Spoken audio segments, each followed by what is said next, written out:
Arr, grog. Hey everyone, it's the Side Shed podcast with me, Peter Fickling, Kerry Walbus and Matthew Weir. So guys, what you got to confess? Good one. It's nice to have you back, Peter, by the way. Oh yeah, I'm back, aren't I? What did you think of my pathetic, oh, I am really ill voice? Was it convincing? Oh, was it an act? Do you know what? Actually, I didn't dial it up. That was fully authentic. I was absolutely smashed last week.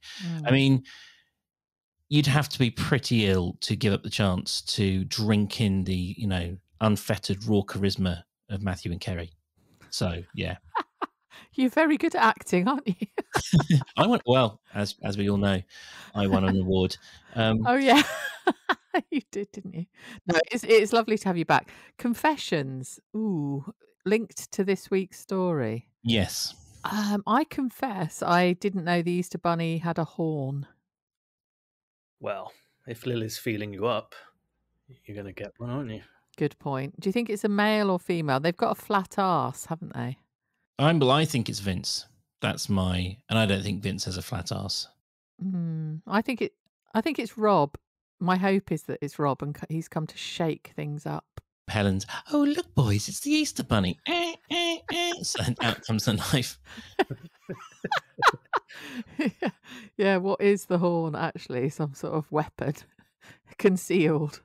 I was very taken with your idea it was Rob. And obviously my silly side wants it to be Rob. But I'm terribly. They're very serious these days on the Archers, aren't they? So I don't think they're not going to make that happen, Kerry. Boring. I gave multiple options on the Facebook page, but people just came in. I left the poll open, so people were able to come and add their own thoughts. We've got Rex, Rob, Russ all along as some performance art thing. It's a real rabbit. Why do they keep using the letter R? That's a good point, isn't it? The ghost of Bert Fry. My suggestion was both of the incredibly rakish Gleason twins are in the one costume. I like that idea. Yeah, and Justin and Shula got an inclusion, which doesn't bear thinking about. Oh, Kenton. Oh yeah, it could be Kenton. It's the kind of goofy thing Kenton would do. But why? I mean, it has to be someone who one might know that there's even talk of the Easter Bunny thing going on, and then two is wacky enough Kenton style to actually bother to go out, get the suit, and then wander around the grounds hoping for some kind of larks and shenanigans. But it wasn't the grounds, was it? Because they were elsewhere. They sort of bumped into him. Oh God, I can't remember where it was because They were in came Ambridge. back. Yeah, that's it. Yeah, that's the place.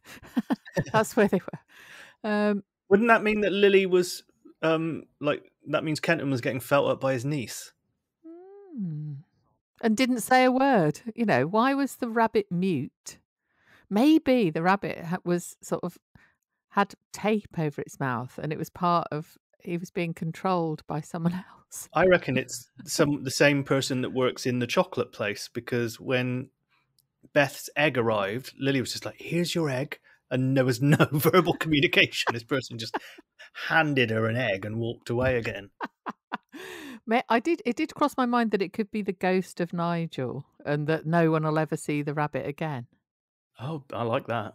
Was the rabbit really there at all? Yeah. I mean, it was a very Nigel thing, wasn't it? Yeah. Dressing up as the Easter Bunny. And ghosts can't talk, so. Yeah, I'd love it if, tell that to ghost hunters. They're convinced they talk. But that would be great if it's never seen again and never explained, except from across the grounds at Lower Loxley on a full moon. Yvette Cooper doing a special one-off guest appearance on the Archers as the Easter Bunny. Oh, I'd love that. I used to watch that bloody programme, Most Haunted.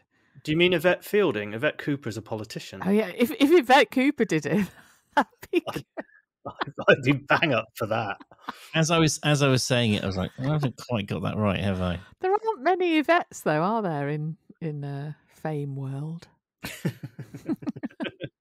You had two to choose from. Yeah, I still got it wrong. You picked the wrong one. Oh well, never mind. I have a confession, by the way. I don't know who Shirley Ballas is. I looked her up. She's I did think they said ballast, which I quite liked. That would be a good name for a ballroom dancer, wouldn't it? Really nimble on their feet. Yeah. She's on Strictly and is one of the judges. I don't watch that program. I suspected it was something very much of UK culture that I'm unaware of. Yeah, Middle England. It's a bit weird that the Gleason twins are now front and centre of everything, despite the fact we didn't hear from them ever until 2 weeks ago. Yeah, barely a conversation goes by without them being described. What was the link? One of them used to be a ballroom dancer? They both were ballroom dancers. One of them got an injury. They turned on their ankle and that was their career gone. They gave up that career and so did the other one in solidarity. Oh, to be fair, if you go down on your uncle, that should end any career, shouldn't it? Did you have that all prepped, Matthew? What? Be No. honest. You did, yes, you did, didn't you? Well done. It's just Ian's accent, isn't it? I do love you. Yeah, I don't understand why that conversation was happening, by the way. Not that one we just had, but why were the Gleason twins talked about in that way by Ian, who got Susan all excited because there was gossip? I know, and wouldn't she just be like, "Oh, the Gleason twins, they play for the cricket team that my sister, who now hates me, is coaching." But she literally sort of got the cake out and the tea on. Oh, I like this. Let's talk about them. And all it was they used to be ballroom dancers. Obviously, there was some consequential stuff this week, but I got the impression that the Ian chat with Susan and maybe the Gleason twins and some other bits and bobs, obviously all this rabbit nonsense is setting us up. As you know, they did a bit of setup this week, didn't they? So are the Gleason twins going to be the latest of these kind of previously off mic characters going to be yanked center stage? Sorry, Matthew, another masturbation reference there. That's right. But I hope not. I can't stomach much more of it. You know, these random characters turning up. It's quite a chock a block at the moment. But have you visualized them in your head, the Gleason twins? I mean, you just now I have. I'm thinking, what's his name? Oh God, help me out. Eunice Stubbs and Lionel Blair. Lionel Blair. What, two Lionel Blairs? Two Lionel Blairs. Yeah. That's good. I was thinking like the Chuckle Brothers. Yeah, I think that's better, the Chuckle Brothers. But I mean, because they are spectacularly ugly men, I think they'll work better. I think more. I had either Gilbert and George or Toot and Ploot, those two aliens that used to advertise Pontins when I was a kid with the blue pony heads. That's very niche. I'm ashamed to say I've never seen a Toot and Ploot advert. No? Do you remember them, Kerry? Well, as you were speaking, I was thinking, what the fuck is he talking about? But then I was thinking, actually, yes, I think I do know. But why them? I don't know. They just popped into my head. I remember going to Pontins, I think it was, as a kid, like me and my parents and my uncles and aunties. And I think people used to go around it in Toot and Ploot suits. And I remember being crushingly disappointed that they never visited our chalet. I think my dad said they must have come while we were out. And I was like, that doesn't cut it, mate. Oh. Matthew's dad, if you're listening, I think we need to get in touch with the Make-A-Wish Foundation. Matthew needs his Toot and Ploot moment to sort of, Yeah, make it like Adam Scott when he went on Jimmy Kimmel to say that, to confess that he'd invited Mark Hamill to his birthday party when he was in second grade and he didn't come, and he's telling the story, and then Mark Hamill just strolls on with a lightsaber and he genuinely freaks out, starts getting the shakes. Right, so when you come to the UK on the 9th of April, me and Peter are going to rock up somewhere in a Toot and Ploot suit. Bagsy Ploot. Do it. I'll get on eBay. In that club in Bristol that you're on about, or Stroud. Definitely. Honking horns, if you like. Definitely. I mean, that's the call sign of creepy Easter bunnies. What do we think about Lily opening up to Beth so soon? Beth's slightly pompous reaction annoyed me, but I think I got I think it's fairly obvious, isn't it? Lily wants to be found out. She's not happy.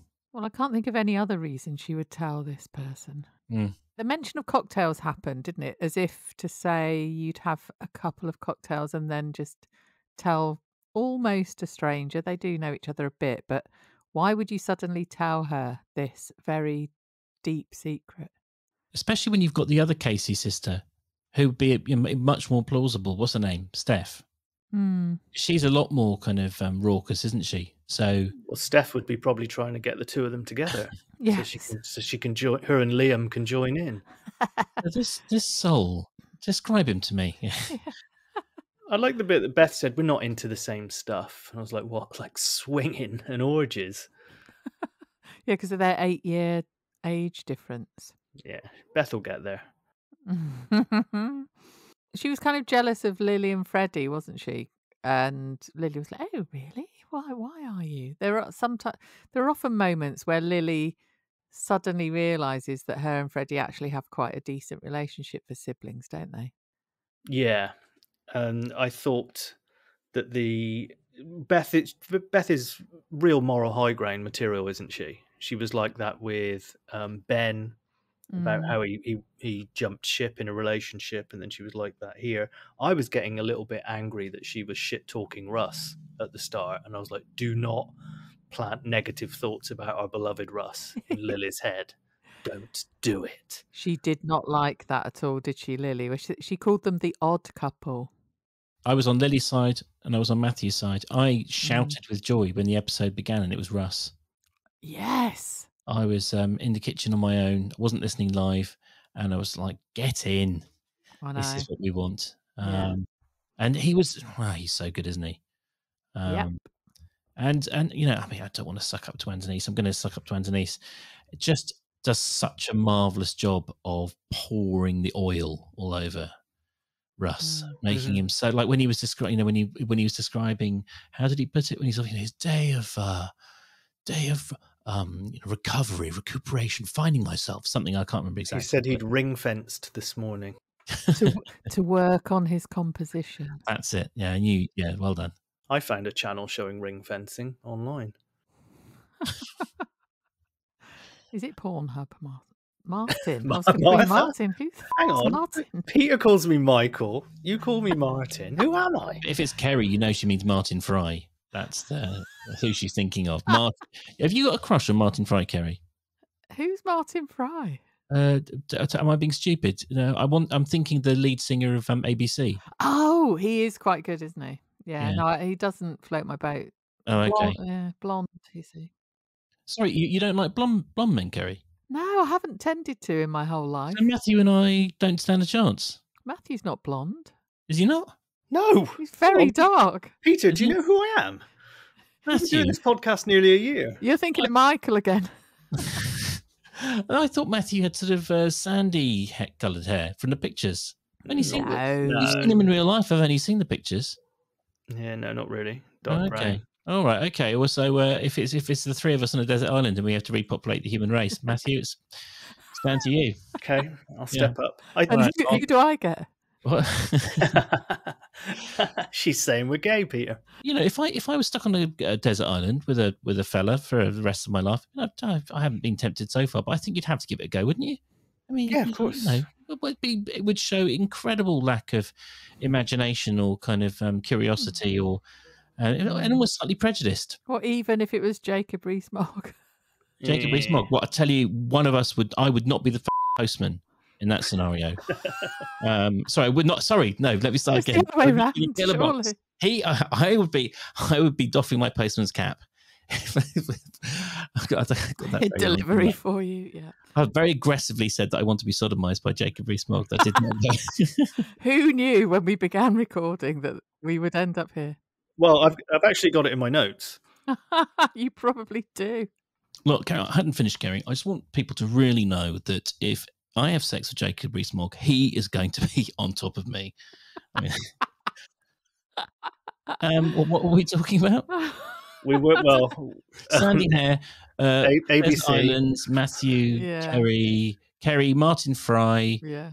You see, I've always like Cary Grant, Brian Ferry. They're always like tall, dark kind of. I mean, Cary Grant was probably gay, actually. Anyway, Brian's got dark hair. Let's talk about him. He was very peripheral this week, wasn't he? He was, the reason you want to talk about him, Kerry, he was very much good man Brian this week, wasn't he? He was Brian, the secret agent, trying to work with his staff to undo the evil machinations of Justin. Yeah, I can't wait for this to all come to fruition and for Justin to get completely owned. I mean, he got sacked from the cricket team, didn't he? That I quite enjoyed that when Tracy got rid of him. It was funny when he turned up, actually, wasn't it, at practice in his loafers, which boo, men in loafers, not cool. And he brought his trusty old bat, which was nice for him to bring Lillian, but I don't think she likes cricket that much. Oh, very good. I suspected that when he went to the changing room, he was going to emerge in his daffodil costume. This'll put off Darrington. Mind games. That was another thing, because when Tracy was originally having this idea about geriatric cricket. No, Kerry, no.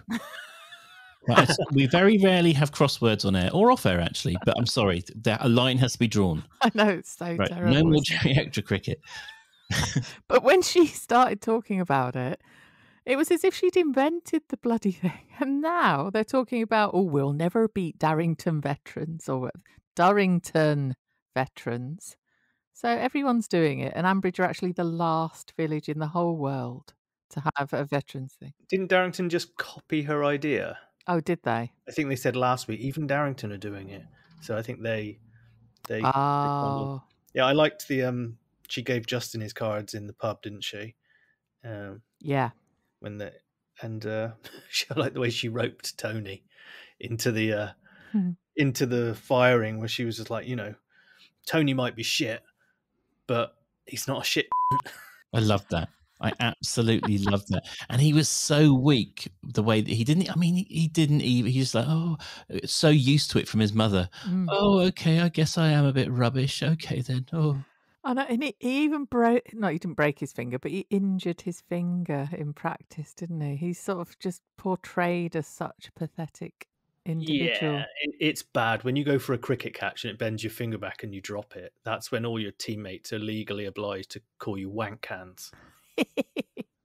And he dropped a bollock with Jazza. Yeah. Who's told Tony, by the way? Nobody knows. This is annoying me.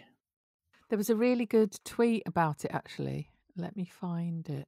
While you're finding it, Kerry, is it just the idea Tony's not a gossip? So if it's they said it spread far and wide through the village, so almost because it's through Tony, it shows you just how it has good coverage. Maybe like we're supposed to believe it's all over the village, and Tony's a good way of it not being one of the usual suspects. So it's a kind of subconscious way of saying yes. Well, that's a good point.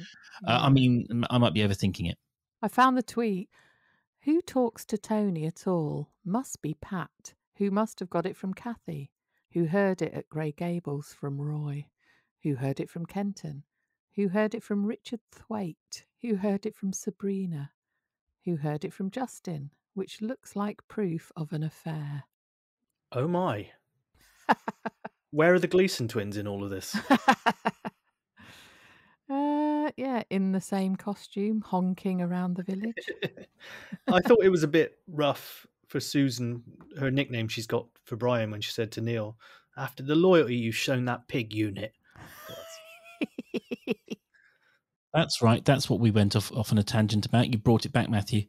It was Brian. We were talking about Brian. Kerry was saying how lovely Brian is. And then suddenly we were talking about having sex with Jacob Rees-Mogg on Islands. Justin was absolute poison, wasn't he?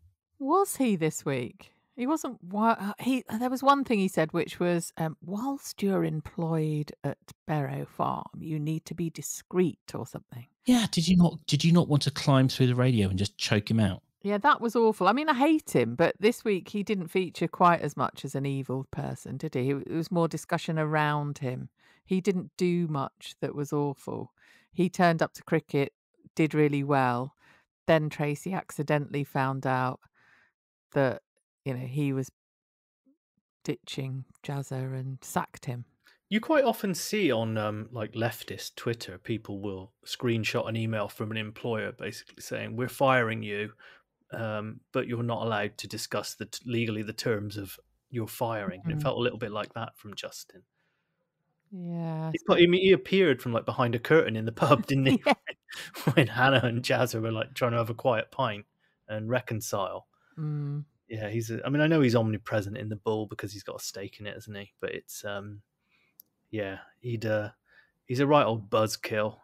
Yeah. Other weeks, I might have said that I found his level of kind of patrician, patronising, sort of talking down to those guys, sort of unrealistic. But then obviously P&O's happened in the last 10 days, so Oh God, yeah. Oh, he actually did coach Tony his batting stance in the bull, which is awful, isn't it? It's like correcting yeah, that was someone's awful. behaviour in public.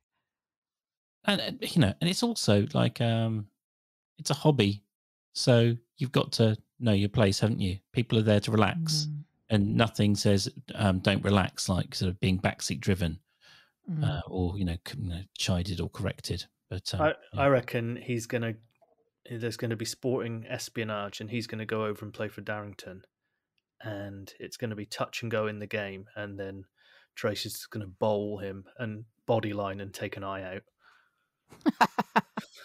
What was his name? Douglas Jardine. Oh Yes, yeah. Tracy's going to be the Douglas Jardine of the Ambridge Cricket Club. played by Hugo Weaving, wasn't he? Many years ago Yeah. in Channel 4. I liked it when Tracy said, "I'm much more Gareth Southgate than Jose Mourinho," with her coaching techniques. Do you think she is though? She's not as softly as Gareth, is she? Jose's reputation is going through a bit of a rehabilitation at the moment. He's doing fine work at Roma. Matthew's buddy Tammy Abraham has gone over there and he's working incredibly well under him. So that's a young man who's worked with him anyway. I mean, I'm not trying to tell off the scriptwriters, but they could have done a better job with that. Alex Ferguson might have been better. Tammy got about 30 goals when he played on loan for Bristol City as well. There's a very good video of him scoring a goal, running and hugging a ball boy. Very cute. Seems like a likeable man.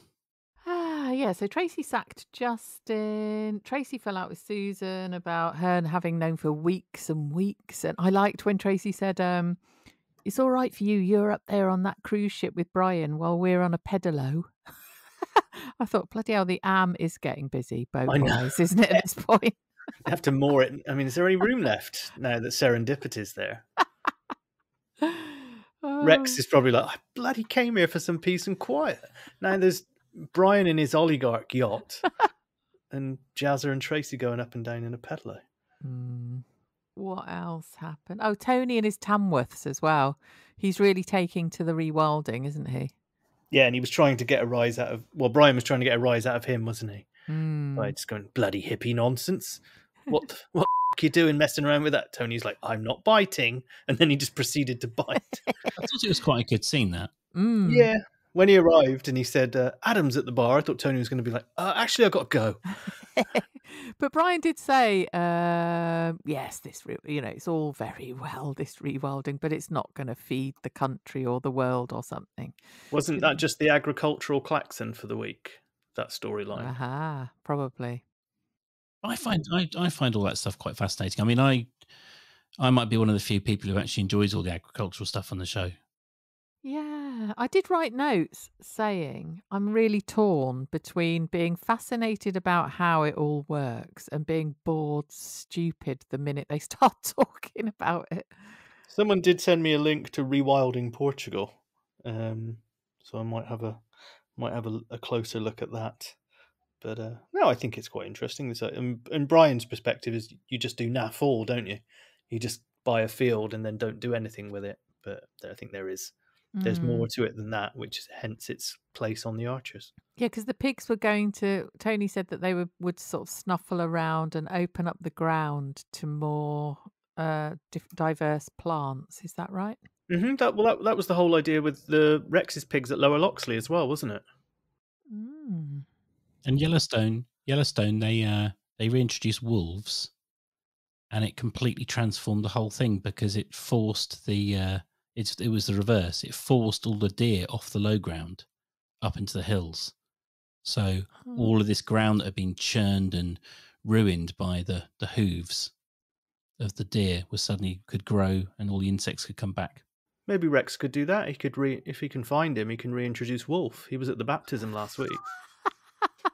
Loads of wolf. Was it on air or off air that I stood up for Wolf? It was off air because Off air. it was last week, wasn't it? Yeah, he got a kicking, but apparently Wolf's a very nice man. He runs a gym in New Zealand.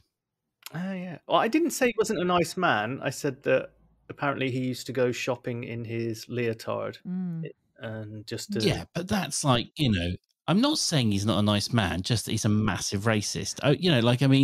The idea of being thirsty for attention and going around in a skin tight gladiator's leotard. I mean, it doesn't say the best thing about. Anyway, I'm not trying to start a one man Wolf fan club, and Oh, go on, Peter. Do I'd love to watch that. Yeah, and if anyone wants to say anything bad about Wolf, they have to come through me, Peter included. Are you going to get Jet to stick up for him as well? My distant cousin, Diane Udale, yes, via my stepfather. Do you know? I mean, I wonder if you can get in touch with her. Someone I am very distantly related to is Posh Spice. Oh yeah. Oh. So, but that's on my dad's side. So, I mean, there is a resemblance. What? Both squeaky voiced, talentless. Lives on a diet of Walker's crisps. Likes wearing caramel leather trousers. That would be a perfect opportunity to do a segue to Ian and his absolute love of Angel Delight, wouldn't it? Is it caramel? Butterscotch, which I think they've so close. purposefully chosen that because it's Nigella Lawson has a love for butterscotch. Angel Delight. I wasn't allowed Angel Delight when I was a kid. And so it was, it was a real treat. I had a Chris in my life who stopped me from having it at home. So it was a real, it was a red letter day when I go around someone's house and they would have Angel Delight. I was shocked they still did it. I don't think I've even seen it on the shelves. God, I had it definitely, and my kids had it too. How big is Susan's pantry? Because she seemed to be getting it for 4 hours. Ian was like, "You're joking?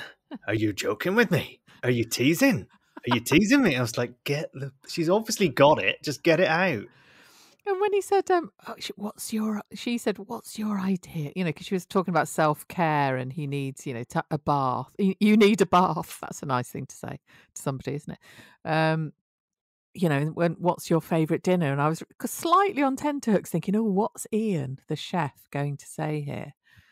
And he said tomato soup, didn't he? Yes, tomato soup with bread and cheese. And then she went, and I know what you'd like for pudding. Rice pudding. I thought, what a f***ing awful meal. Tomato soup, which is great, followed by rice pudding. Yeah, that's complete lie on the sofa feeling uncomfortably full, isn't it? Yeah, not good at all. The Angel Delight. Was it like, are we supposed to just think, they're bonding, that's nice? I just don't. It's a little bit annoying the way he keeps using. I know. When I listen to the podcast, I realise I have phrasal tics as well. But Ian just constantly says, "Now you're talking. Now you're asking." It just goes round and round in a loop. He is worried about his job as well, isn't he? They did mention that because when he left the Grey Gables, there were 3 tables only. And I thought, wouldn't he say covers? But anyway. Yeah, and he said to Susan, you had a bad day? And he went, they're all bad days at the minute. It's like, you live with Adam, mate. What do you expect?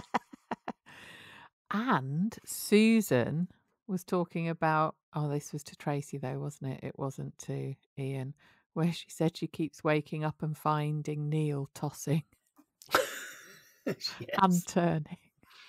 Yeah, for weeks. That's what let the cat out of the bag, wasn't it? Yes. Yeah, Shula tapping at the window. Oh, yeah, I forgot all about that. I know. In any other scenario, Neil's behaviour, if he hadn't told Susan, would just have her reaching for the lasagna dish to clout him again, because she'd be convinced he's going back to Shula for a bit more. Yeah, very true. God, I've forgotten of Shula's existence, and that was a very lovely place. Sorry, that's a cruel thing to do. I apologise. Oh, gosh. She'd almost gone. Another thing Tracy was moaning about, Rex will have to move the boat again because apparently Brad's wearing boats for shoes now.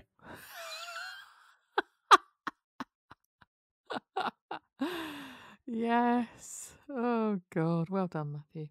So she's been relying on Jazzer's dough a little bit, she said. I was quite surprised at that because she was the one advising him with her little notebook that she gave to him about how to manage his finances.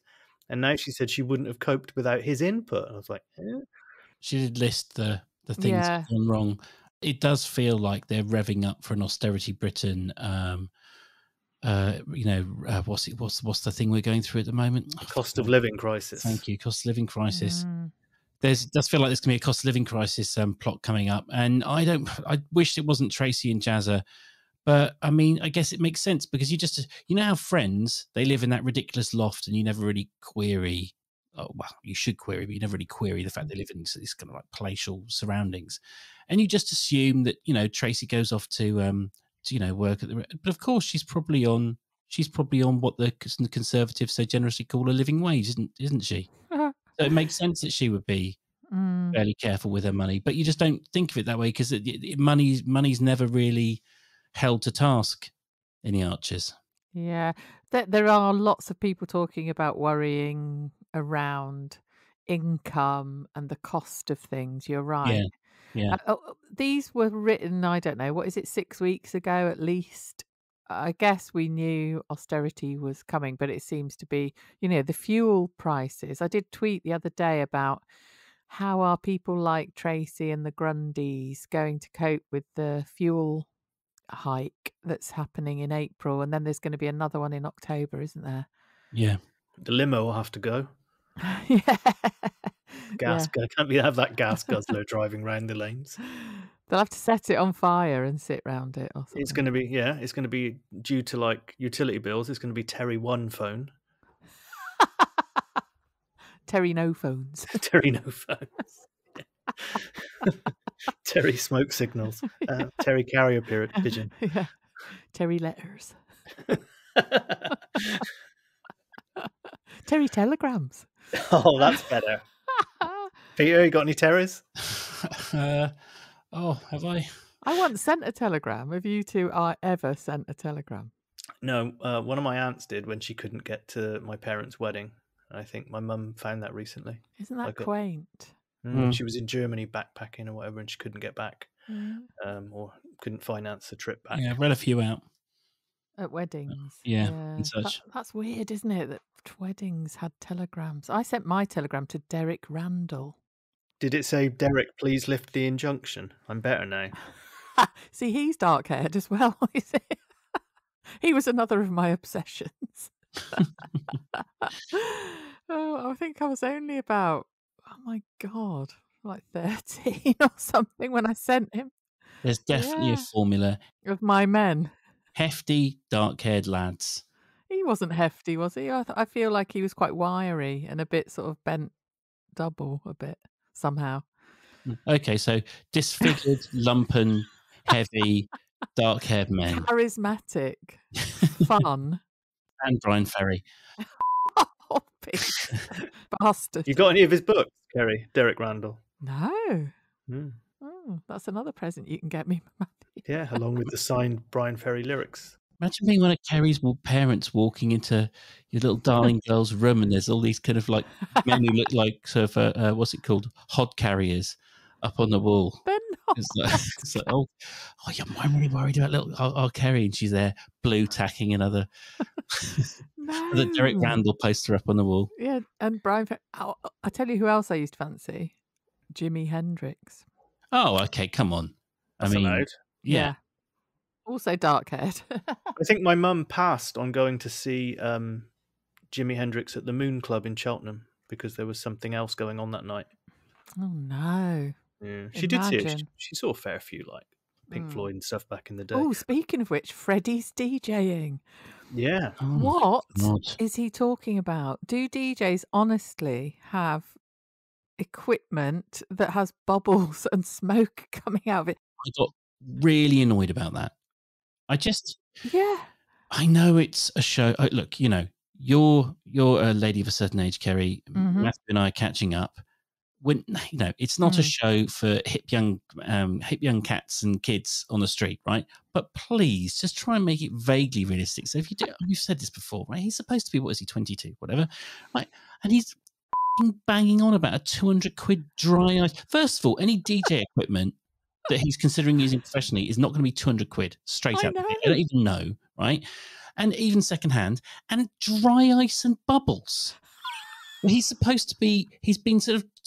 All the young people in the village have all sort of paid testament to testimony to what a talented young man he is when it comes to spinning the wheels of steel. Do they say that, Matthew? I think it's still acceptable to say that. Yeah. Yeah. Anyway, micro rant over, but it drove me crazy. It was bad, which made me write down, if he's buying such shit equipment, what music is Freddie playing? Oh, I mean, I think it's a mixture of chart and old classics that you can dance to. Hello, everybody. Right now, better go and get a drink because Black Lace is coming on in a minute. Whoop, whoop. I was once at a wedding at the British Legion Club in Bristol, and the DJ was playing. The DJ looked like something out of Phoenix Nights, and he played Rhythm is a Dancer, which I think, as far as he was concerned, was like playing like futuristic drum and bass or something. And about halfway through, he just faded it down, went, anyone know how Rover's got on? Just faded it back up. That is brilliant, though. Yeah. Isn't it? At least he's not trying to, like Freddie's like, I'm an entrepreneur. Which he had to look up. Yeah. Are we so old now that we're actually missing out on the fact that there could be some kind of trend for kind of ironic naff disco? Naff disco's actually come back. Maybe we're the idiots here, guys. Yeah, I know. If I go to see Huey and there's a dry ice machine and bubbles, my face is going to be red. Nice. Yeah. Oops. Yeah, and then Huey goes, can anyone tell me how Bristol are doing? He up until recently, he lived in Frome, which is where my cat went to live. You don't need to tell me about Frome, Matthew. No, I know you know. That's where Granny's from. Yeah, and he also bizarrely had a stake in my local pub that was around the corner from me in Dublin, the Dice Bar, which is no more, sadly. Frome was slightly ruined for me because if you come into Frome from one side, the Nunny side, you see the big colour roll factory. Is that the one that Yvette George Fielding's Osborne. family opened? George Osborne. That's the one. George Osborne's family. That's where the filthy Osborne millions come from. Is they own colour roll. Speaking of ruining things, Amy. Oh, yay! Kerry looked at the clock. Kerry looked at her list of topics. Yep, you can see me, can't you? We can do this quickly. Amy, I've had enough. Yeah, that is her name, actually. Yeah, I've had enough. Amy. I did feel sorry for her, to be fair. I did think, and also, I will say this, and I said this about 4 or 5 weeks ago, I did suggest that given a little bit more meat, a little bit more something to get her teeth into, the actress would be able to, show her true colours. And I thought the actress was a lot better this week, even if Amy is still obviously appalling and we want rid of her. I didn't. Well, I'm with Peter here. I thought she did a bit of a better job actually this week with the crisis. Oh, do you know what? She only did at the points at which she was going. That was it. But you're quite stuck in your ways, Kerry. So is there any chance that the grudge is deep and hard to put down? Oh, it definitely is, yeah. I don't like her at all. I like the bit when she said to Alice, I slept with Chris, and Alice went, Yes! I was just like, it would just be great if Alice just continued laughing like, I can't believe you did that. Yeah. That. But what a good point. Yeah, because then she went, you're not joking. And it was annoying that she went, my husband, Chris. I thought, well, you haven't referred to him as that for a very long time, have you? You're just using that as a bit of a weapon there, aren't you? Is there anything they said that was missed out? So, for instance, all the obvious stuff was said. We're not married anymore. Chris said that. Amy said the same thing. Alice pointed out that it was more about friendship, the betrayal of the friendship. They covered all the. But was there anything? Did you walk away with any kind of sort of subtlety of thought about it? I did. I did think I didn't know that dwarfs were involved, because Chris said I was lonely, stressed, sad, confused. I thought there's only 3 more. I mean, I did a punch the air moment in the kitchen when Alice just said, "Oh, stop whinging, Chris." I was like, "Fucking yes!" Why didn't the mediator say that? Yeah, that's it. Last week when I was ill, it's a shame. Well, not for everyone else. Actually, if you look at the downloads, last week was our biggest week ever. Absolutely enormous numbers. No Anyway, way. yeah, massive. Anyway, that I haven't told you yet. But anyway, really big. That's a whole other thing. Oh. But something weird has happened. The numbers have shot up. Anyway, is it going to plummet now you're back then? Let's see. Interesting. Everyone in my dad's village, probably. Oh yes, that's true. That's a very good point, actually. Get him on every week. Matthew, you should maybe do an extra one with your dad. Oh, I don't think he'd like that. Would he not? No. Well, it was quite nice hearing your little back and forth. Anyway, I did have a lot to say last week, and then I couldn't, so I will just try and do it in 20 seconds. Chris has been cemented as my most hated character, perhaps of all time. Think of all of the awful versions of all the people who've been in the Archers for the last 30 or 40 years, however long I've been listening. Chris is now top of the pile. Goodbye, Pip. Goodbye, Pat. Shula, Helen. All of them. And in fact, you can combine them into one. I detest him so much. Just hearing him on air makes me sort of just want to smash things. Did you agree with us when we? Well, I presume you listened to the podcast. Yeah. We did. Well, the editing wasn't that bad, was it, Carrie? Yeah. Yeah, you edited it, didn't you? Sorry. You were listening when you edited, weren't you? Yeah. Controversially, yeah. No, but I agree with you. Awful, awful man. Yeah. Really, just terrible and stupid. And I thought the Alice actress, I wish I could remember. Is she Daisy Badger? Is it? No, that's Pip. Oh, sorry. It's Yvette Fielding. Oh, yeah, thank you. Or Jimi Hendrix. I can't remember.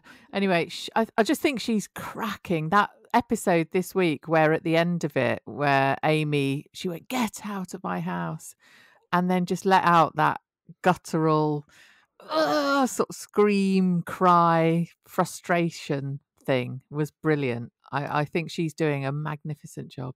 Yeah, I was forced to leave an audio in the WhatsApp group. I was so impressed with her scream. Who had the best one? Who had the best kind of marching orders then? Because Tracy had two, didn't she? She went, "Give me my mug, give my mug back and get out," yes. Which is very John Wayne. She also told Justin to do one, and Alice just what was it you said, Kerry? Get out of my house. I was like, oh, we've all been feeling like that. Yeah, get out of my pub. I'm very biased, but Tracy for me. Loved it. Well, obviously also the because the thing about Amy is I dislike the character being in the show, but I don't dislike Amy as a person. You know what I mean? Like there's a subtlety, right? It's us a bit. I do. You really don't like it. No, I don't. I mean, do either of you two think that there is any vehicle for her in this soap opera for staying in it now? I don't. What purpose does it serve? They could just change her personality again. That's what they do all the time at the moment. You've heard the rant before, but I thought Russ was a little warmer this week actually, and a little less pretentious. But they shouldn't mess with Russ. That's And actually, if they have, it's been long enough since Russ was on and Denise was on the show that could have been a reaction to our enthusiasm, a cruel knockdown from the from the script writers. They try and take something from us that we cherish so dearly. Yeah, revenge. I did think it was interesting that Chris, when Amy was banging on the door at 6 a.m. and sort of went, "I've told Alice about us," he went, "What have you done that for?" And then was very cold to her, saying to Alice, if you left me, if I had my way, we'd still be together. It was all it's a stupid thing. It shouldn't have happened. He's being awful. Yeah. So, those feelings that supposedly Amy and Chris had for each other, well, his have disappeared. Yeah, he's playing both sides, isn't he? Yeah, hers have resulted in her sort of sobbingly realising she's totally messed up. And so she bloody should sob. It's just... She's realising, the last scene where she was going, "I should never have done it," and there I was really close to her and I was helping her, and now she's got no one to go to. Yes, Yes, you should have thought of that when you still had your tights on. There's a planet the size of our sun that's as smooth as a billiard ball. That is how on the fence Kerry is about Amy. Just an entire celestial object of smoothness. Well, you know what I mean. I do love Tracy, though. You're right about her. She's fearless, isn't she? I love how she's like, right, he's a prick. I'm going to tell him. Yeah, I'll calm Love you it. down in a minute, Elliot. It's like, what does that involve? Yeah. Yeah. She didn't accept his pint, did she? Jazzer took his. Jazzer's not going to turn down a pint of Shires. But Tracy was like, keep it. Yeah, she's a woman of principles, isn't she? Keep it, snake. It's someone said it on Twitter. It was there were Russ coming back. The Tracy and Jazz scenes were some much needed sugar to help the medicine go down this week. Yeah, Lower Loxley was very refreshing indeed. So Alice let out a guttural scream to finish that episode. Is that how we're going to close out? Yeah, I'm going to do a guttural scream about the person who left a review for us, which was a glowing review. Thank you so much, Morello7777, who the title of the review was Unmissable, and she put, I think it's a she, I could be wrong. Just when I thought I couldn't love this podcast more, Kerry proposes a gladiator's name for Chris that is so perfect, so witty, that I had to readjust my admiration to a whole new level. A totally enjoyable and uplifting listen. 2 stars. So Morello, love. I just think it's a woman. I don't know why. I could be totally wrong. Did you mean to put 2 stars for that? Or, I mean, if they have really high standards, which they do have if they're listening to us, just make yourself known to us. Let us know how we can get up to 3 stars. Very good point. Yeah. What do we need to do to impress you? Or the next time you write a review, make sure your cat's nowhere near the keyboard. But, we had a little chuckle about that. So we thought we don't always. I know we post the reviews on Instagram and you do on Twitter as well, but and Facebook. But I think that one gave us all a chuckle because it's like the build up, and it's like, oh, okay. Yeah. Oh, and yes, if you would like to tweet us or, mention us in the tweet along or whatever, we're at the Cider Shed Pod and we've reached 2002 followers. Woo! So I've been desperate to crack that 2K milestone. So thank you so much, everybody who has followed us in recent weeks. We've crossed that little line in time for our anniversary, which is 9th of April. 1 year anniversary, which is, pretty remarkable. It feels odd. It feels odd to have spent a year of my life every week plodding off to the garden shed to talk about the Archers. To do this nonsense. With 2 people I've never actually met. I know, Peter, we're going to meet next Friday. Yeah. Aren't we? Well, Yeah. if you show up, I bet you don't. I've got a week to dye my hair black. I mean, this is the thing. Matthew, so if people want to leave glowing reviews or say nice things or chat with fellow listeners, where do they go? They can go to our Facebook group, which is the Cider Shed Podcast, or they can go to our Instagram, which is gaining followers on a daily basis, which is the Cider Shed Pod. And yeah, like I said before, when I post the episode on Facebook, generally on a Sunday, just give it a little like, give it a share. Really helps get the podcast out there. And leave the aforementioned iTunes reviews, 5 stars. Try to hit the 5 star if you're leaving a glowing review. And that helps us too. And if you want to send any critical feedback, then hello@thecideshed.com. It'll come through to me. Get stuck in. Tell me what you think of me. When did you last receive an email on that email address? As I've said, it used to get loads of emails and nothing. Crickets. The last one he got was from Derek Randall. Well, it's so it's 3 of us this week. It's going to be 3 of us next week. And yeah, it's good to be back. And I really enjoyed last week. Actually, it was nice to listen to you two. But even better to talk to you. So thanks as always. And yeah, see you next week. Guys, breaking news. We finished the podcast, and I was then asked, quite rightly, to check the inbox. I hadn't checked while I've been ill, and we have an email. We have an email, and it's normal. But you might be asking yourself, what could it possibly be about to make us come back on air, Kerry? I'm so thrilled about this. Thank you so much, Laura J in Arizona, USA.